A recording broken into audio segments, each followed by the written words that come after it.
ভগবানের বিচার আছে না নেই? মায়েরা কি বলেন, ভগবানের বিচার আছে না নেই? আস্তে, আছে না নেই? আমি যদি বলি নেই, 100 বলবো, বলে দিই।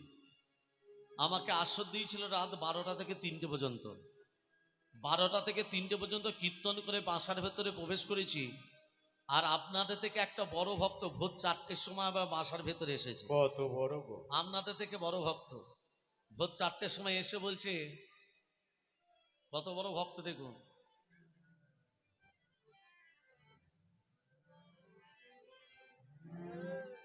ভগবানের বিচার আছে? ভগবানের বিচার আছে? হ্যাঁ আছে। নেই? ভগবানের বিচার নেই কেন বললেন? আম গাছ দেখেছো? হ্যাঁ দেখেছি। কত বড় হয়? আনছি অনেক বড়। ফলটা কত বড়? আনছি ছোট ছোট। আম গাছ বড়, ফল ছোট ছোট। আর একটা কুমড়ো গাছ লতি লতিয়ে যায়, তার ফলটা কত বড়। মাতাল হলে কি হবে? তাহলে তো ঠিক। বলছে আম গাছ বড়, ফল ছোট ছোট, কুমড়ো গাছ লতি লতিয়ে যায়, তার ফলটা কেন বড়? আমি বললাম ভগবান যা করে ভক্তের ভালোর জন্য করে। চলে গেল। সকাল 7টা যখন বাজছে, সেই ভক্ত এসে বলছে, দাদা ভগবানের বিচার আছে। কি করে? একটু খেয়েছিলাম তো, ঘরে গেলে কেউ যদি বকাবকি করে, রাস্তার ধারে একটা আম গাছ পড়ে, ওই আম গাছের তলায় বসে থাকতে থাকতে কখন আমি ঘুমিয়ে গেছি। আর ওই আম গাছ থেকে একটি আম খসে আমার নাকের উপরে এসে পড়লো। আমটা যখনই নাকে পড়েছে, সঙ্গে সঙ্গে আমার ঘুমটা ভেঙে গেছে। তখন আমি মনে মনে ভাবলাম ভগবানের বিচার আছে। কি করে? ওই কুমড়ো গাছের মতো অত বড় বড় ফল যদি আম গাছে ধরতো, আর আমটা যে জায়গায় পড়েছে একদম হরিবোল হয়ে যেত। নাকে নাকে পড়লে আর বাঁচতাম, হরিবোল হয়ে যেতাম। রাধে রাধে রাধে তেরি রাধে রাধে বল, রাধে রাধে রাধে তেরি রাধে রাধে বল, রাধে রাধে হরি হরি রাধে হরি হরি রাধে রাধে বল, রাধে রাধে রাধে তেরি রাধে রাধে বল, রাধে রাধে রাধে তেরি রাধে রাধে বল, রাধে রাধে রাধে তেরি রাধে রাধে বল, রাধে রাধে রাধে রাধে রাধে রাধে বল, রাধে রাধে রাধে রাধে রাধে রাধে বল, রাধে রাধে রাধে রাধে রাধে রাধে বল, রাধে রাধে রাধে রাধে রাধে রাধে বল, রাধে রাধে রাধে তেরি রাধে রাধে বল, রাধে রাধে রাধে তেরি রাধে রাধে বল, রাধে রাধে রাধে তেরি রাধে রাধে বল, রাধে রাধে রাধে তেরি রাধে রাধে বল, রাধে রাধে বল, রাধে রাধে বল। প্রেম से कहिए राधा रानी की জয়। মদন মোহন की জয়। গিরিধারী লাল की জয়। খারাপ লাগছে কি? জয়।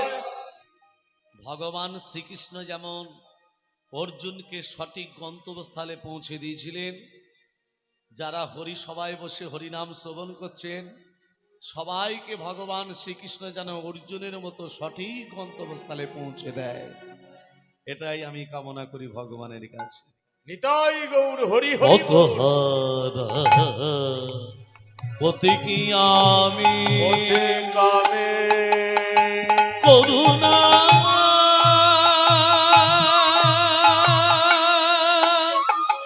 করুণা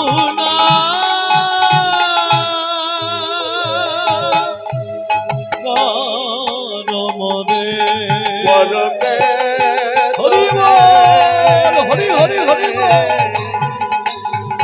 দাঁড়ায় আছরানি বলকে তুমি দাঁড়ায় দাঁড়ায় দাঁড়ায়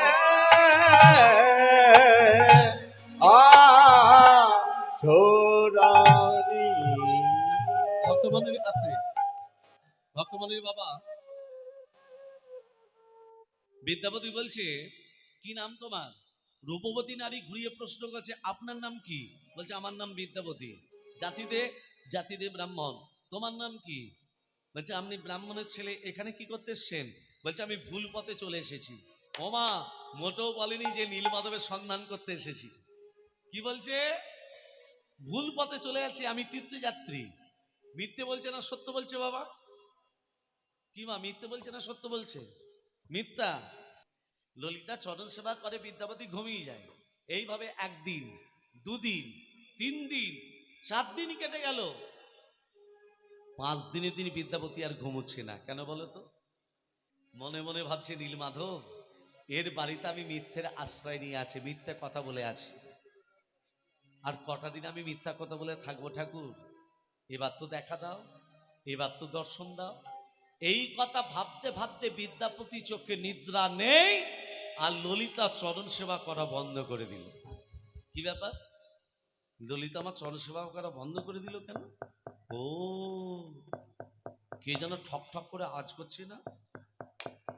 তার মানে আমি ঘুমিয়ে যাবার পর ললিতাকে দরজায় ঠক ঠক করে রাত্রিবেলা কে বাইরে বার করে নিয়ে যায়। আজকে যখন জেগে আছি, আজকে দেখবো ললিতা আস্তে আস্তে শয্যা থেকে নেমে যেই দরজাটা খুলেছে, একই এ তো দেখছি ললিতার পিতা বিশ্বা বসু। বাপ আর বেটিতে কি যেন একটা ফিসফিস করে কথা হচ্ছে না? হে বেটি, আমাদের ঘরে যে বামুনের ছেলেটা এসে ঘুমিয়ে গেছে বটে? হ্যাঁ বাবা, অনেকক্ষণ ঘুমিয়ে গেছে। তাহলে দেরি করছিস কেন? আমাকে কাঁসার বস্ত্র দে, আমাকে কমণ্ডলী দে, আমাকে পুষ্পপাত্র সাজিয়ে দে, আমি গোপনে নীলমাধবের পূজাটা করে আসি। বিদ্যাপতি বলছে, মাধব, যে নীলমাধবের সন্ধান করতে বেরিয়েছি, এই হচ্ছে নীলমাধবের গোপন পূজারী। আমি আবার ওর বাড়ি দিয়ে ছুটেছি ভাগ্যচক্রে। ওটা গো, সন্ধান যখন পেয়েছি, সুযোগ যখন পেয়েছি, ওই ভক্তকে ধরে আমি ভগবানের চরণ সান্নিধ্য লাভ করব।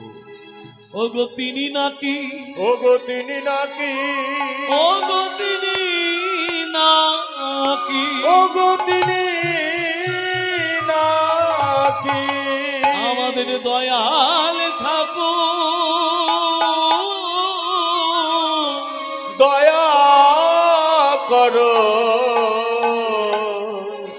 দিন জনে, তারে ডাকলে নাকি পাওয়া যায়, শুনেছি কানে তারে ডাকলে নাকি পাওয়া যায়, শুনেছি গানে। তিনি নাকি, তিনি নাকি, তিনি নাকি, তিনি নাকি, তিনি নাকি। আচ্ছা, মায়েদের একটা কথা জিজ্ঞেস করি। আচ্ছা মা, বলুন তো, বিদ্যাপতি নীলমাধবের সন্ধান পেয়েছে না পাইনি? মায়েরা বলুন। সন্ধান পেয়েছে। দর্শন, দর্শন পেতে গেলে কি করতে হবে? এদের একটু কাছে লোক হতে হবে। কাছে লোক হতে হলে মা কি করতে হবে? বিয়ে করতে হবে। জামাই হয়ে গেলাম, শ্বশুর জামাইকে দেখাবে না? আর এই উদ্দেশ্যটা, হ্যাঁ ও বলবো গো, উদ্দেশ্য তো নীলমাধবের দর্শন, উদ্দেশ্যটা তো বিয়ে নয়। ঘরে আমার একটা বউ আছে, তার নাম মাধবী। বিদ্যাপতি প্রথম কাজ, স্ত্রীর নাম কি বললাম? মাধবী। আর ললিতাকে বিয়ে করার উদ্দেশ্য নীলমাধবের দর্শন। বিয়েটা হয়ে গেলে ললিতাকে রেখে দিয়ে ঘর পালিয়ে যাব। ঘরে দুটো বউ নিজে কি করবো? জ্ঞানে গো ঠাকুর, এখন তো সরকার থেকে সবই দিচ্ছে, চাল দিচ্ছে, ডাল দিচ্ছে, আটা দিচ্ছে, লক্ষ্মী ভান্ডার দিচ্ছে। সকাল যেই হয়েছে, ললিতাকে ডেকে বলছে, ললিতা আমার শরীর সুস্থ হয়ে গেছে, এবার আমি যাত্রাপথে গমন করব। ললিতার চোখে জল। ললিতার চোখে জল দেখে বিদ্যাপতি মনে মনে ভাবছে ললিতার একটু দুর্বলতা প্রকাশ পেয়েছে। কি? ললিতা আমাকে মনে মনে ভালোবেসে ফেলেছে। শোনো ললিতা, আমি যাত্রাপথে গমন করব, তোমাকে আমি স্ত্রীর মর্যাদা দিতে চাই। ললিতা তখনও বুঝতে পারেনি যে বিদ্যাপতির ভেতরে ছলনা লুকিয়ে আছে। বাবাকে বলছে, বাবা, ওই বামুনের ছেলেটা আমাকে বিয়ে করতে চায়। এ বেটি, একদম বিয়ে করিস না, এর ভেতরে ছলনা লুকিয়ে আছে। ও বাবা, আমি ওই চরণে সব সপেছি, ওই চরণে সব সপেছি, আমি ওই চরণে সব আমি পতি রূপে মেনে নিয়েছি, ওই চরণে সব সপেছি, পতি রূপে মেনে নিয়েছি, ওই চরণে সব সপেছি। আজকে ললিতার সঙ্গে বিদ্যাপতি, এই যে মা, কি বললেন আপনি? হ্যাঁ, ওটাও বলবো, সব পাতাই বলবো, আরো ভালো ভালো কথা আছে, সেগুলোও বলবো। 10 বছর 15 বছর যাদের বিয়ে হয়েছে, ছেলে মেয়ে হয়নি, তাদের একটা কাজ করলেই ছেলে মেয়ে হবে। হ্যাঁ, সেটাও বলবো। হ্যাঁ হ্যাঁ বলবো। ভক্তমণ্ডলী, ভক্তিমতী মা, তাহলে আজকে ললিতার সঙ্গে বিদ্যাপতির বিয়ে, বিয়েটা হচ্ছে কেমন? আচ্ছা বলুন, শ্রীকৃষ্ণের বাবার নাম কি? শ্রীকৃষ্ণের বাবার নাম কি? বসুদেব। বসুদেবের বাবার নাম কি? সুরসেন। সুরসেনের একটা ছেলে একটা মেয়ে। বাবা হলো সুরসেনের, ছেলে হলো বসুদেব, মেয়ে হলো কুন্তী। ওই জন্য কৃষ্ণ কুন্তীকে পিসিমা বলে ডাকে। বোঝা গেল? এবার বলুন, সীতার বাবার নাম কি?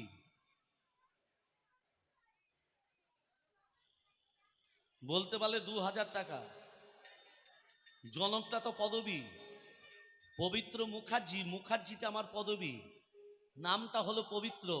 জনকটা পদবী, নামটা কি বলে দি?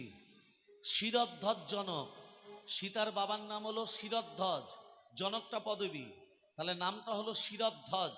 মাথায় ঢুকলো? এবার বলি, ব্রহ্মা বিষ্ণু মহেশ্বরের পিতার নাম কি? তত্ত্ব কথা, কীর্তন মানে তত্ত্ব, মাথায় কিছু নিয়ে যেতে হবে ঘরে। ব্রহ্মা বিষ্ণু মহেশ্বরের পিতার নাম অলোক নিরঞ্জন। এবার বলুন, কুরুক্ষেত্রে যুদ্ধে যে অর্জুন, অর্জুনের বাবার নাম কি? অর্জুনের বাবার নাম পাণ্ডু। পাণ্ডু। পাণ্ডুর বাবার নাম কি? বিচিত্র বীর্য। বিচিত্র বীর্যের বাবার নাম কি? আমি একা একে বলে দিচ্ছি, শুনে নিন। মায়েরা বাবারা ভালো করে মন দিয়ে শুনবে। আদি থেকে অন্ত বলছি, গভীর তত্ত্ব কথা। নারায়ণের নাভি পদ্ম থেকে সৃষ্টি হয়েছে ব্রহ্মা। ব্রহ্মার পুত্র অত্রি, অত্রির পুত্র সোম, সোমের পুত্র বুধ, বুধের পুত্র পুরুবা, পুরুবার পুত্র আয়ুষ, আয়ুষের পুত্র নহুষ, নহুষের পুত্র যজাতি, যজাতির পুত্র যদু, যদুর পুত্র কুরু, কুরুর পুত্র জন্মেঞ্জয়, জন্মেঞ্জয়ের পুত্র প্রতিষ্ঠান, প্রতিষ্ঠানের পুত্র মনুষয়, মনুষয়ের পুত্র চারুকল, চারুকলের পুত্র শত্রু, শত্রুর পুত্র বহুবল, বহুবলের পুত্র সংজাতি, সংজাতির পুত্র অসংজাতি, অসংজাতির পুত্র রুদ্রাক্ষ, রুদ্রাক্ষের পুত্র ঋতেশুর, ঋতেশুর পুত্র রস্তিনাথ, রস্তিনাথের পুত্র রাভি, রাভির পুত্র দুষ্মন্তর, দুষ্মন্তের পুত্র ভরত, ভরতের পুত্র যবন, যবনের পুত্র দিতি, দিতির পুত্র উপচরণ বসু, উপচরণ বসুর পুত্র জরাসন্ধ, জরাসন্ধের পুত্র দিলীপ, দিলীপের পুত্র ঋক, ঋকের পুত্র অজতাই, অজতাইয়ের পুত্র আক্রমণ, আক্রমণের পুত্র শ্রীনিধি, শ্রীনিধির পুত্র শান্তনু, শান্তনু পুত্র বিচিত্র বীজ, বিচিত্র বীজের পুত্র পাণ্ডু, পাণ্ডুর পুত্র অর্জুন। মনে থাকবে? হয়ে গেল। এত আবার মনে থাকে গো। রাধে রাধে। আজকে কার সঙ্গে কার বিয়ে হচ্ছে? বিদ্যাপতির সঙ্গে ললিতা। বিয়েটা হচ্ছে কেমন? ওগো ঢাক বাজে, ঢোলক বাজে, মাতালে নিব। ঢাক বাজে, ঢোলক হরি বাজে, হরি হরি মাদলে বল। নিব। ঢাক বাজে রে, ঢাক বাজে রে, ঢাক বাজে রে, ঢাক বাজে রে, ঢাক বাজে রে, ঢাক বাজে রে, ঢাক বাজে রে, ঢাক বাজে রে। ঢাক বাজে, ঢোলক বাজে, মাদলে নিব। ঢাক বাজে, ঢোলক বাজে, মাদলে নিব। ললিতার বিয়েতে আনন্দে নিরনে, ললিতার বিয়েতে আনন্দে নিব। কেহ নাচে, কেহ গায়, কেহ বলে হরি, কেহ নাচে, কেহ গায়, কেহ বলে হরি। আরে কেহ কেহ আনন্দেতে দেয় কারো তালি, আর কেহ কেহ আনন্দেতে দেয় কারো তালি। আরে কেহ কেহ আনন্দেতে দেয় কারো তালি। আর কেহ কেহ আনন্দেতে দেয় কারো তালি। হরি বল, হরি বল, হরি বল, হরি বল। ফুলধ্বনি, ফুলধ্বনি, শঙ্খধ্বনি।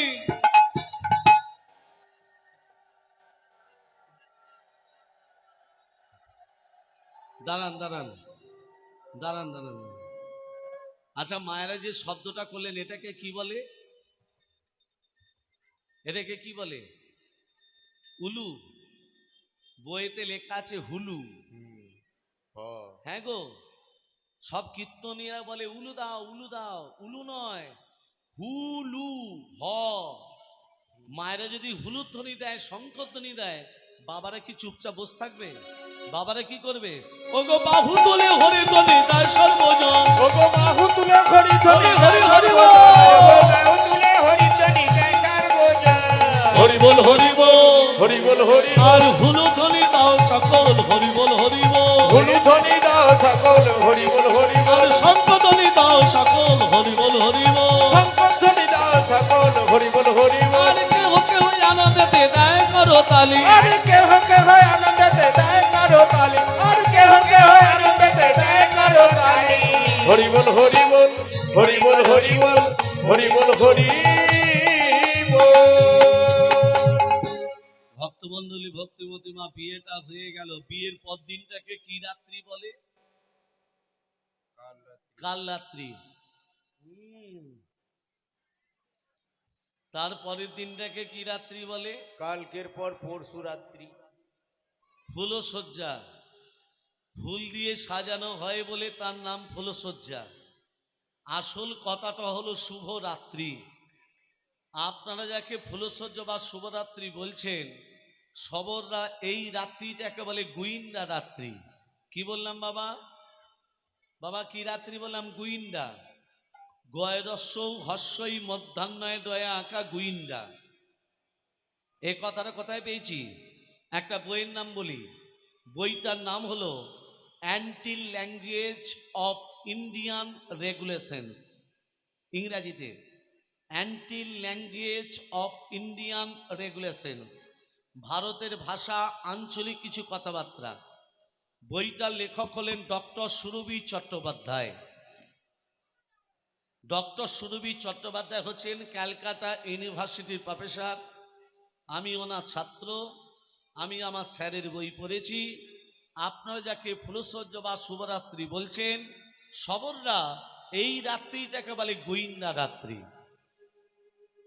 বিদ্যাপতি মনে মনে ভাবছে শুভরাত্রিতে শুভ কর্ম করা উচিত শুভ কর্মটা কি ললিতাকে ডেকে বলছে ললিতা শোনো বলো স্বামী আজকে রাত্রিবেলায় শুভ কর্মটা মায়েরা লক্ষ্য রাখুন আজকে রাত্রিবেলায় তোমার পিতা যখন নীলমাধবকে পুজো করতে যাবে একটিবার আমি পিতার সঙ্গে নীলমাধবকে দর্শন করতে চাই স্বামী আমার পিতা নীলমাধবকে পুজো করতে যায় তুমি জানলে কি করে এই জন্য তো আমি তোমাকে বিয়ে করেছি ললিতা উদ্দেশ্য নীলমাধবের দর্শন উদ্দেশ্যটা বিয়ে নয়